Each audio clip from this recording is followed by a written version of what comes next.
Hello everyone, कैसे हैं आप लोग? बढ़िया हैं। चलिए, कल क्या हमने बताया था? कल स्ट्रक्चर ऑफ सेल हो गया था ना। चलिए, अब नेक्स्ट क्या होगा?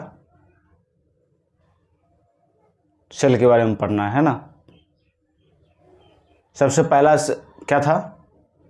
Cell membrane. ठीक है, चलिए पहले हम लोग सेल मेम्ब्रेन के बारे में जानते हैं, फिर उसके बाद हम लोग उसका डिफिनीशन लिखेंगे। ठीक है ना। अब देखिए, सेल मेम्ब्रेन क्या होता है? The outing covering of cell. ठीक है ना, जो सेल का जो आउटर कवरिंग होता है, ठीक है ना, उसे क्या बोलते हैं? Cell membrane. और सेल मेम्ब्रेन जनरली किस में पाया जाएगा? एनिमल में। ठीक है ना। अब देखिए, सेल मेम्ब्रेन एनिमल में पाया जाता है और उसी के साथ सेल वॉल जो होते हैं वो कहाँ पाए जाते हैं? सेल वॉल नॉन लिविंग होते हैं। तो सेल वॉल नॉन लिविंग होते हैं तो सेल वॉल किस में पाया जाएगा? प्लांट में। ठीक है ना। तो आज हम लोग सेल वॉल की तरफ चलते हैं। सबसे पहले सेल मेम्ब्रेन हम लोग पढ़ेंगे। ठीक है ना। तो सेल मेम्ब्रेन किस चीज़ का बना होता है? प्रोटीन और लिपिड का बना होता है। ठीक है ना। अब सेल मेम्ब्रेन को सिलेक्टिव परमिएबल मेम्ब्रेन भी बोलते हैं। ठीक है ना। सेमी परमिएबल मेम्ब्रेन भी बोलते हैं और इम्परमिएबल मेम्ब्रेन भी बोलते हैं। अब क्यों बोलते हैं, इस सब का रीजन देखेंगे। फिर उसका फंक्शन क्या है, क्लियर है? सेल मेम्ब्रेन का फंक्शन क्या होगा वो देखेंगे। जब आउटिंग कवरिंग लेयर होगा सेल मेम्ब्रेन, ठीक है ना, तो सेल मेम्ब्रेन का वर्क क्या हो जाएगा? थोड़ा वर्क के बारे में देख लेते हैं, फंक्शन के बारे में। वो क्या हो जाएगा? शेप एंड साइज प्रोवाइड करेगा किसको? सेल को। क्लियर है? थर्मो रेगुलेटर में मदद करेगा, जो हमारे शरीर के अंदर में जो टेम्परेचर होता है, ठीक है ना, जो हमारे शरीर के अंदर में टेम्परेचर होते हैं उस टेम्परेचर को मेंटेन करता है। क्लियर? कौन मेंटेन करता है? सेल मेम्ब्रेन मेंटेन करता है। ठीक है ना। अब उसके बाद क्या हो जाएगा? मूवमेंट ऑफ वाटर या फिर गैसियस एक्सचेंज। हमारे शरीर में गैसियस एक्सचेंज होता है ना, वाटर मॉलिक्यूल्स का ट्रांसपोर्ट होता है ना, तो उसमें क्या होता है? वाटर मूवमेंट जो होगा हमारे शरीर में दो तरह से होते हैं, एक पैसिव मूवमेंट और एक एक्टिव मूवमेंट। क्लियर है ना। एक में क्या लगेगा? एनर्जी लगता है और दूसरे में एनर्जी इंडिपेंडेंट होता है। ठीक है ना। तो आज हम लोग किसके बारे में पढ़ेंगे? सेल मेम्ब्रेन के बारे में। ठीक है।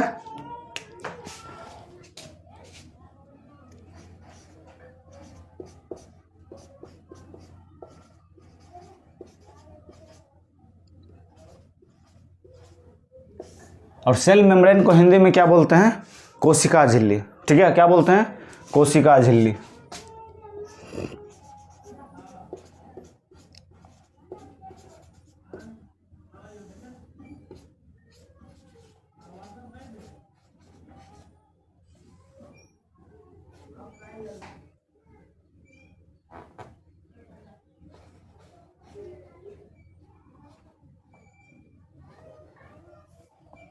कोशिका झिल्ली। ठीक है ना। अब देखिए, सेल मेम्ब्रेन को क्या सब बोलते हैं? Selective permeable membrane, semi permeable membrane. Clear है? फिर उसके फंक्शन के बारे में हम लोग जानेंगे। क्लियर है ना। तो ये सारी चीज़ हम लोग चलते हैं। तो सबसे पहले चलते हैं, सेल मेम्ब्रेन किस चीज़ का बना होता है? ठीक है ना। सबसे पहले हम लोग चलेंगे, सेल मेम्ब्रेन किस चीज़ का बना होता है। ठीक है ना। चलिए।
अब देखिए यहाँ तक हम अब एक एक करके समझते हैं, ठीक है ना। देखिए सबसे पहले क्या लिखा है, it is made up of organic molecules, ठीक है ना। ये जो सेल मेम्ब्रेन होता है, सेल मेम्ब्रेन जो होता है वो किस चीज़ का बना होता है, ऑर्गेनिक मॉलिक्यूल्स का, ठीक है ना। It is made up of organic molecules, protein and lipid. Cell membrane जो होगा वो किसका बना होगा, प्रोटीन और लिपिड का, ठीक है। सेकेंड में क्या है, it is flexible membrane, it is flexible membrane. Flexible मतलब क्या होता है, लचीलापन। उस मेम्ब्रेन में, सेल मेम्ब्रेन क्या होता है, लचीला होता है। इस वजह से क्या होता है, जो छोटे छोटे पार्टिकल होते हैं, जो छोटे छोटे पार्टिकल होते हैं उसका मूवमेंट हो पाता है, ठीक है ना। छोटे छोटे जो पार्टिकल होते हैं उसका क्या हो जाएगा, मूवमेंट हो पाते हैं। अब क्या है, it is also called semi permeable membrane, it is also called semi permeable membrane. Semi permeable membrane का मतलब क्या होता है, जो छोटे पार्टिकल, ठीक है ना, जितने भी पार्टिकल होते हैं, ठीक है ना, उस सभी का क्या होता है, इसमें मोमेंट होता है। क्लियर है। नेक्स्ट क्या है, सेलेक्टिव परमिएबल मेम्ब्रेन। नेक्स्ट क्या हो गया, सेलेक्टिव परमिएबल मेम्ब्रेन। सेलेक्टिव मतलब क्या, जो भी मॉलिक्यूल्स बाहर से अंदर आ रहा है उसको क्या करता है, सेलेक्ट करता है। उसको क्या करता है, सेलेक्ट करता है। सेलेक्ट क्यों करता है, जो यूजफुल पार्टिकल हैं, जो यूजफुल पार्टिकल हैं उसको सेलेक्ट करके क्या करता है, अंदर भेजता है। और एक क्या है, इनपरमिएबल मेम्ब्रेन, इनपरमिएबल मेम्ब्रेन। इनपरमिएबल मेम्ब्रेन का मतलब क्या होता है, यहाँ पे नॉन पोरस लिखे हुए, ये एक इंपॉर्टेंट चीज है। ये जो है नॉन पोरस, नॉन पोरस है क्या है, इंपॉर्टेंट पॉइंट है, वो समझते हैं। देखिए अब इसमें क्या, इम्परमिएबल मेम्ब्रेन है और नीचे क्या लिखे हैं, यूनिवर्सल मेम्ब्रेन है। मतलब क्या होता है, ये नॉन पोरस होता है, छिद्र नहीं होता है। जो मटेरियल एक बार सेलेक्ट होके अंदर आ गया वो फिर दोबारा क्या होगा, सेल से बाहर नहीं जाएगा। इसलिए इस मेम्ब्रेन को क्या कहा जाता है, सेलेक्टिव परमिएबल मेम्ब्रेन। क्लियर है ना यहाँ तक। सबसे पहले सेल मेम्ब्रेन को क्या कहा जाता है, सेमी परमिएबल मेम्ब्रेन। दूसरा क्या होता है, सेलेक्टिव परमिएबल मेम्ब्रेन। और तीसरा क्या हो जाएगा, इनपरमिएबल मेम्ब्रेन। क्लियर है ना। अब देखिए नेक्स्ट चलते हैं उनके फंक्शन पे। अब ये जो सेल मेम्ब्रेन है, सेल मेम्ब्रेन का क्या होता है, फंक्शन क्या सब है, फंक्शन क्या सब है, क्या सब काम करता है। तो सबसे पहले क्या है, प्रोवाइड शेप एंड साइज। सबसे पहले क्या करता है, ये जो सेल हमारा सेल है उस सेल को क्या करता है, एक fix shape and size provide करता है, ठीक है ना। एक fix shape and size provide करता है। क्लियर है। उसके बाद क्या है, प्रोटेक्ट इन्वायरमेंटल कंडीशन। जो इन्वायरमेंटल कंडीशन होता है, जो इन्वायरमेंटल, कभी धूप कभी गर्मी कभी बरसात, ये जो इन्वायरमेंटल कंडीशन है उसमें ये क्या करते हैं, हमारे सेल्स को क्या करते हैं, प्रोटेक्ट करते हैं, ठीक है। अब क्या है, थर्मो रेगुलेटर इन नेचर। इसको इन नेचर कर दीजिए।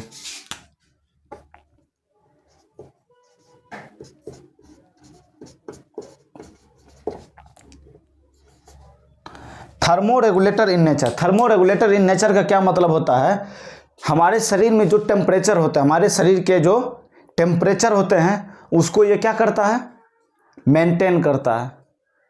जब जैसे कभी धूप में हम लोग चले गए तो ऑटोमेटिक है ना, जैसे सूरज का रोशनी पड़ेगा, गर्म होता है तो हमारा शरीर का टेम्परेचर क्या होगा, बढ़ेगा। और जैसे हम लोग धूप में आते हैं, धूप से ठंडा में आते हैं तो हमारा शरीर का टेम्परेचर क्या होगा, कमेगा। तो इस सारे चीज को ये क्या करता है, सेल मेम्ब्रेन क्या करता है, मेंटेन करता है, ठीक है ना। इसीलिए कहा गया है thermo regulator in nature. Clear है ना। अब नेक्स्ट क्या है, allow useful particles inside and harmful particles outside. ये क्या करता है, हमारे शरीर के जो हार्मफुल प्रोडक्ट है उसको अंदर आने देता है और जो हार्मफुल में है उसको सेल के बाहर कर देता है। इसीलिए इसको क्या कहा जाता है, सेलेक्टिव परमिएबल मेम्ब्रेन। सेलेक्टिव है ना, इसीलिए इसको क्या कहा जाता है, सेलेक्टिव परमिएबल मेम्ब्रेन। और क्या है, सबसे लास्ट क्या है, antiseptic in nature. Antiseptic in nature का क्या मतलब होता है, हमारे सेल का, हमारे शरीर के अंदर में जो अनवांटेड जर्म्स हैं, जो हमारे शरीर को क्या कर सकता है, हार्म कर सकता है, उसको ये क्या करता है, किल करता है। क्लियर है ना। तो हमारे सेल के अंदर में हमारे सेल के पास इतना कैपेसिटी होता है, इतना एबिलिटी होता है, जिससे वो क्या कर सकता है, हमारे सेल में जो अनवांटेड जर्म्स वगैरह आ गए हैं उसको क्या कर सकता है, ये मार सकता है। क्लियर है ना। यहां तक सभी को समझ में आ गया ना। ये सब क्या है, ये सेल मेम्ब्रेन का फंक्शन था। ठीक है ना। अब हम लोग चलेंगे जो हमारे सेल के अंदर में जो मूवमेंट होता है, ठीक है, जो मूवमेंट होता है उस चीज के बारे में देखते हैं। ठीक है ना। चलिए,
अब देखिए यहाँ तक हम लोग देख लिए थे।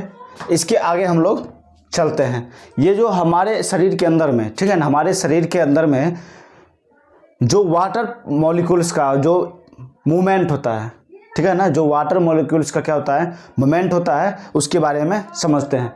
देखिए, दो तरह का मूवमेंट होता है, एक एक्टिव मूवमेंट और एक पैसिव मूवमेंट। एक्टिव मूवमेंट में क्या होता है, एनर्जी एक्सपेंडिचर, ठीक है ना। जैसे एक्टिव मूवमेंट में क्या होगा, एनर्जी लगता है। जो भी हमारे शरीर में जो मूवमेंट होते हैं उसमें अगर एनर्जी लगता है तो उसको क्या बोलेंगे, एक्टिव। और जिस वर्क में हमें क्या लगता है, एनर्जी नहीं लगता, उसको क्या बोल देंगे, पैसिव मोमेंट। तो एक्टिव मोमेंट में चलते हैं। एक्टिव मोमेंट में क्या होगा, एनर्जी लगेगा, उसके बाद क्या हो जाएगा, एक्टिव मोमेंट में दो तरह का होगा, एक इंडोसाइटोसिस होगा और एक एक्सोसाइटोसिस। इंडोसाइटोसिस में, इंडो में समझ लीजिए, ये जो इंडो है, इंडो का मतलब क्या हो गया, अंदर की तरफ, ठीक है। और ये जो एक्सो है, ये एक्सो मतलब क्या हो गया, बाहर। इंडो मतलब अंदर, एक्सो मतलब बाहर।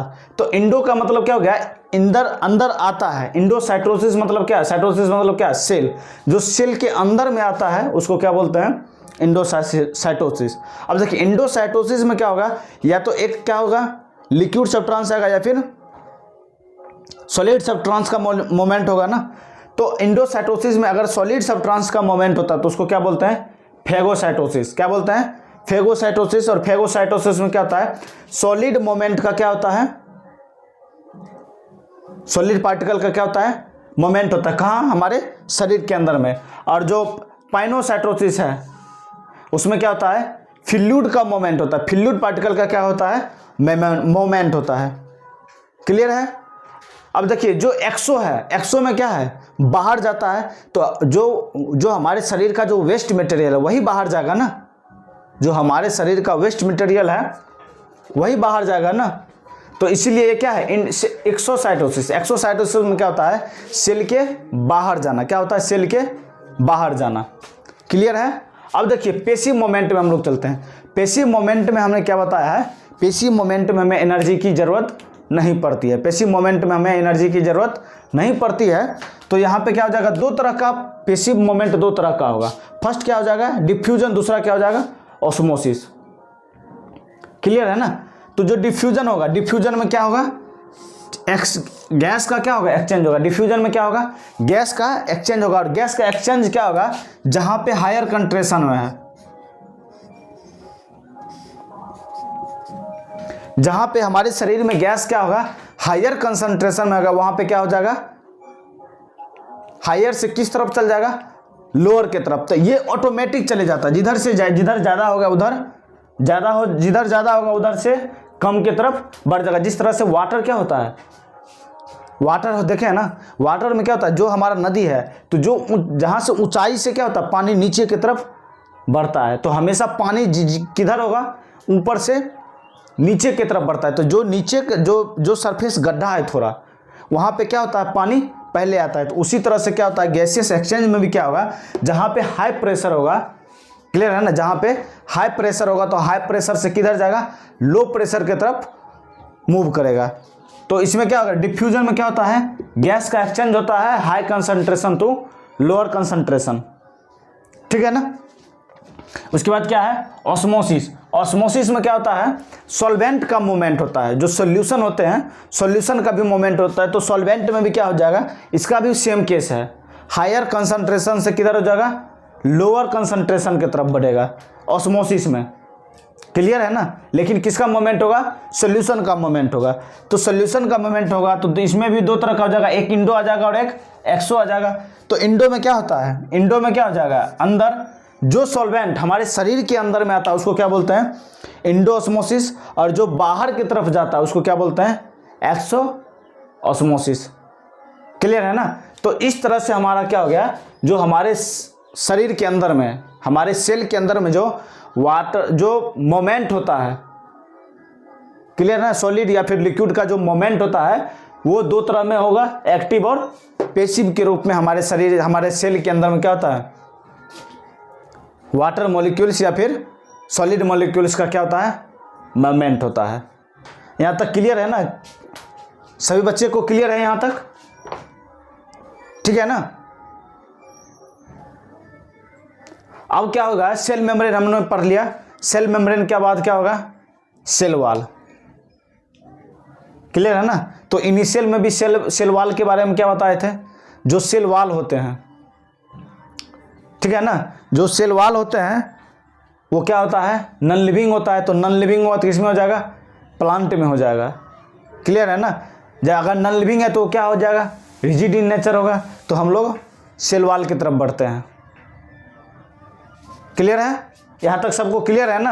अब हम लोग सेल वॉल की तरफ बढ़े, चलिए सेल वॉल की तरफ हम लोग बढ़ते हैं।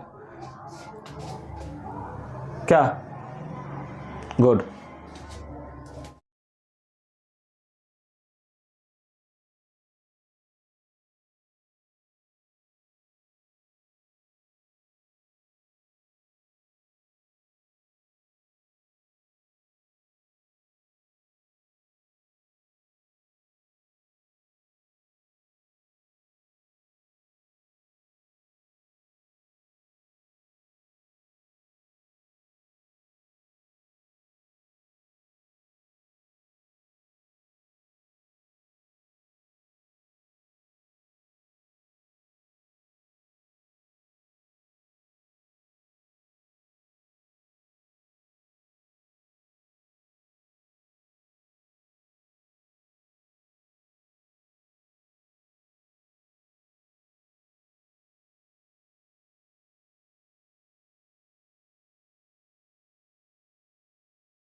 अब देखिए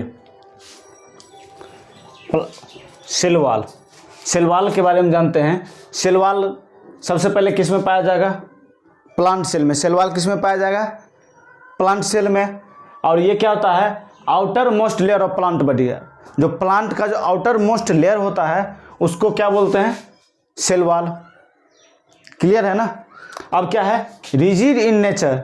रिजिड मतलब क्या होता है? जिद्दी। ठीक है ना? रिजिड इन नेचर मतलब क्या होता है? जिद्दी होता है। ये सेल वॉल क्या होता है? जिद्दी होता है। इसलिए क्या होता है? ये नॉन लिविंग होता है। क्लियर है ना? रिजिड इन नेचर होता है इसलिए ये क्या होता है? नॉन लिविंग होता है। और नॉन लिविंग होने के कारण, नॉन लिविंग होने के कारण ये क्या करता है? सेल वॉल प्लांट को क्या करता है? शेप एंड साइज प्रोवाइड करता है। एक fix shape and size provide करता है। क्यों? सेल वॉल के कारण। ठीक है ना? और क्या है? और एक चीज जिसमें क्या हो जाएगा? हाँ, और एक चीज इसमें क्या हो जाएगा? जिस तरह से हमारे शरीर में वाटर बॉडीज का क्या हो रहा था? मोमेंट हो रहा था। क्या हो रहा था? मोमेंट हो रहा था।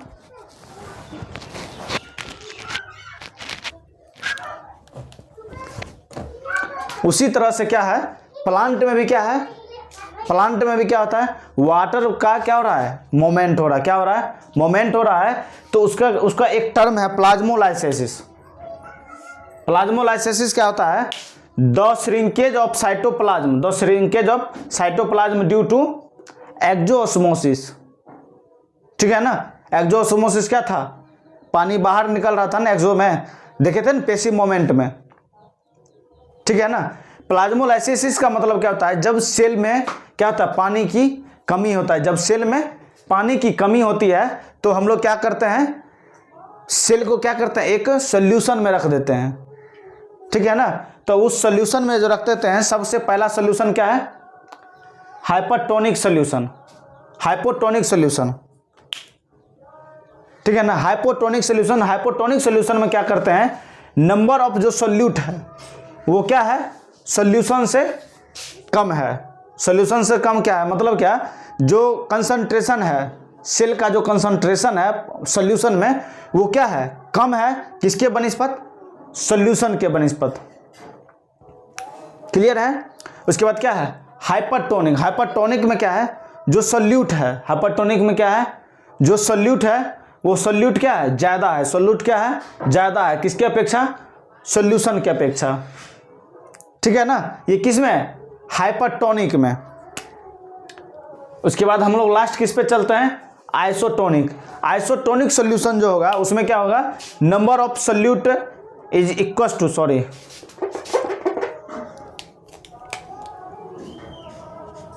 इक्वल टू क्या होगा, सोल्यूशन है। आइसोटोनिक में क्या हो जाएगा, सोल्यूट के बराबर क्या हो जाएगा, सोल्यूशन। मतलब दोनों का जो कंसंट्रेशन होगा, जो प्लांट का, प्लांट के सेल के अंदर में जो वाटर का जो कंसंट्रेशन है वो क्या हो जाएगा, दोनों सोल्यूशन में देने के बाद क्या हो जाएगा, दोनों बराबर होगा। तो उस तरह के सोल्यूशन को क्या बोलते हैं, हाइपरटोनिक सोल्यूशन।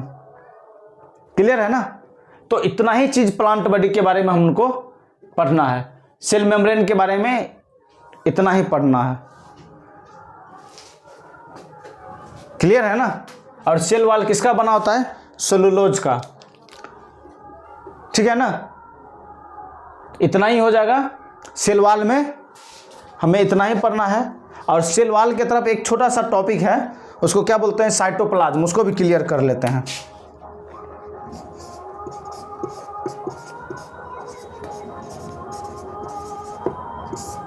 एक छोटा सा टॉपिक है ये साइटोप्लाज्म, ठीक है ना। अब साइटोप्लाज्म के बारे में, न्यूक्लियस, साइटोप्लाज्म के बाद न्यूक्लियस, बहुत सारा माइक्रोकॉन्ड्रिया, बहुत सारा चीज होगा, वो साइटोप्लाज्म के बाद हम लोग पढ़ेंगे, ठीक है ना। तो साइटोप्लाज्म के बारे में देख लेते हैं।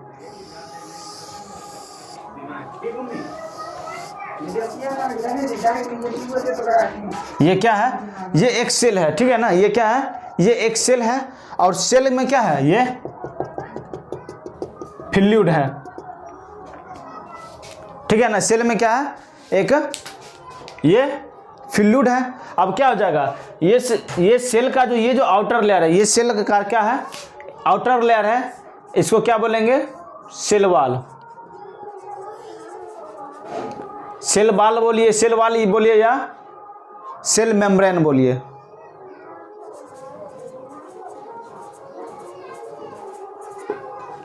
मतलब क्या, साइटोप्लाज्म एनिमल सेल और प्लांट सेल दोनों में होगा। साइटोप्लाज्म किस में होगा, एनिमल सेल और प्लांट सेल दोनों में होगा।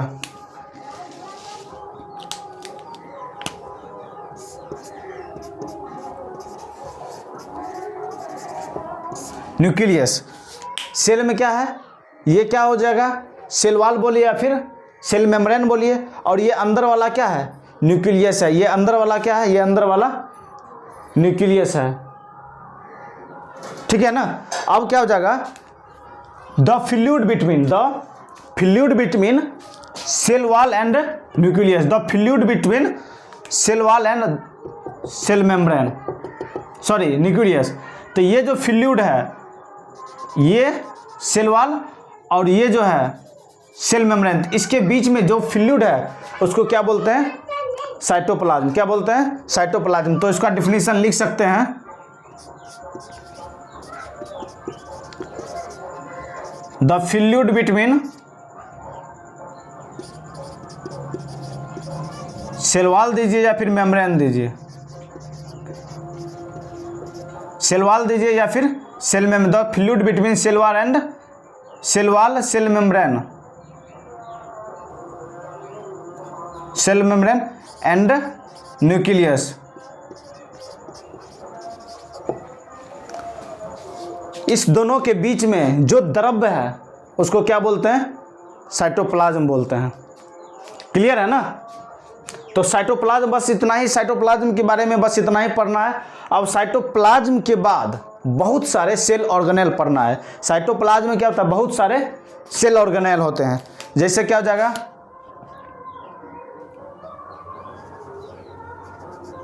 माइटोकॉन्ड्रिया हो जाएगा, लाइसोसोम हो जाएगा,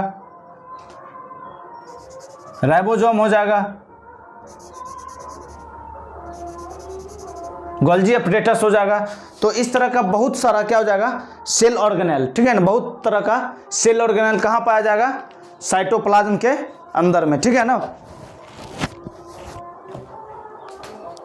हम लोग सबसे पहले हम लोग क्या पढ़ लिया, एक सेल मेम्ब्रेन पढ़ लिया, उसके बाद सेल वॉल पढ़ लिया, अब थर्ड में साइटोप्लाज्म पढ़ लिए। अब साइटोप्लाज्म के बाद बहुत सारे सेल ऑर्गेनेल हैं, उसको नेक्स्ट क्लास में पढ़ेंगे। क्लियर है? यहाँ तक समझने में किसी बच्चे को कोई दिक्कत भी है? अगर दिक्कत है तो आप पूछ सकते हैं, ठीक है ना, कोई दिक्कत नहीं है। गुड। अब नेक्स्ट क्लास में हम लोग सेल ऑर्गेनेल के बारे में चलेंगे, चर्चा करेंगे। न्यूक्लियस हो गया, या फिर माइटोकॉन्ड्रिया हो गया, या फिर लाइसोसोम हो गया, या फिर गोल्जी अपरेटस हो गया। क्लियर है ना?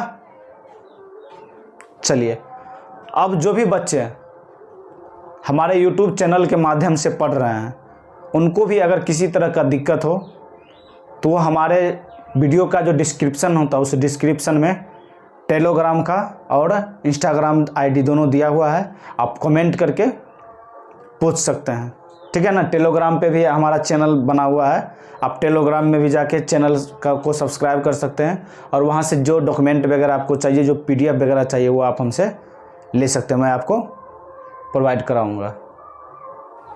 क्लियर है ना? चलिए, नेक्स्ट क्लास में फिर हम लोग मिलते हैं। Thank you so much.